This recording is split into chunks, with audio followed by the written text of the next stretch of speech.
Why does your scanner show the P2448 engine code? What does it mean?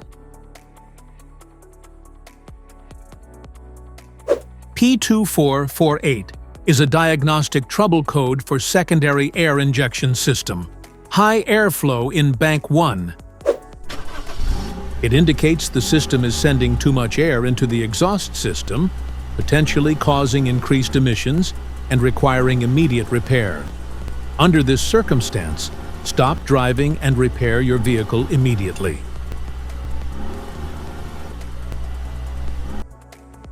So, what causes this imbalance? Here are the most common culprits.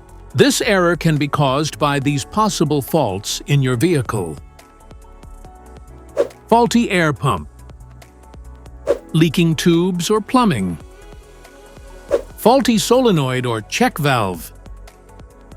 Other issues. Each DTC code corresponds to a specific issue in your vehicle. This error occurs in OBD2 equipped vehicles, especially those manufactured since 1996. It is commonly found in Hino. If you want to fix this error code, let us know in the comments section.